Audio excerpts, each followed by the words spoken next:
7 కోట్ల రూపాయలతో రూరల్ నియోజకవర్గంలో రోడ్లకు మహర్దశ రాబోతుందని, త్వరితగతిన పనులు పూర్తి చేశామని రూరల్ శాసనసభ్యులు గోరంట్ల బుచ్చయ్య చౌదరి పేర్కొన్నారు. శాటిలైట్ గ్రామంలో ఆయన రోడ్డు నిర్మాణానికి శంకుస్థాపన చేశారు.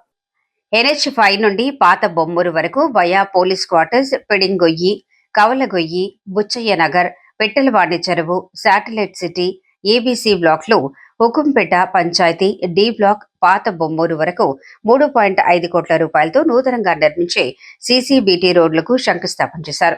గోరంట్ల మాట్లాడుతూ రహదారులు, భవనాల శాఖ ద్వారా 7 కోట్ల రూపాయలతో 2 ప్రధాన రహదారులు నిర్మాణం చేస్తున్నామని, రాబోయే పుష్కరాల నాటికి తాడితోట జంక్షన్ నుండి బొమ్మూరు జంక్షన్ వరకు ఇదే ప్రధాన రహదారి కాబోతుందని, సెంట్రల్ లైటింగ్ ఏర్పాటు చేస్తూ నూతన రోడ్డును నిర్మిస్తున్నామని తెలిపారు. రూరల్ టీడీపీ అధ్యక్షులు మత్సిటి ప్రసాద్, పండూరి అప్పారావు, నిచ్చెనకోళ్ల సత్యబాబు, ఎంఎస్ఆర్ శ్రీను, పెంకె కోటేశ్వరరావు, దారా అన్నవరం, ఎర్ర రాంబాబు, గుడిసిపూడి నాగేంద్ర, చౌడాడ సునీల్, గెద్దాడ కృష్ణ, RNBDEM మను, జేఈ సిద్ధార్థ తదితరులు పాల్గొన్నారు.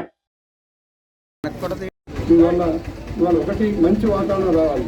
ఎప్పుడైతే రోడ్లు వేసి నేను చూసాను కొత్త డి బ్లాక్ లో రోడ్లు కాలువలు వేసి నీట్గా అయిపోయింది, వాళ్ళకి కొన్ని అర్థంలాగా అయిపోతున్నాయి. మనలో కూడా మనం సి బ్లాక్ లో కూడా మనం చక్కగా చేసుకోవాల్సిన అవసరం ఉంది. ఏ బ్లాక్ మన సిమెంట్ రోడ్లు వేసాం, దాదాపు 1,30,00,000 రూపాయలు పెట్టి RNB రోడ్లే పంచాయతీ రాజ్ ద్వారా కంప్లీట్ చేయించాం.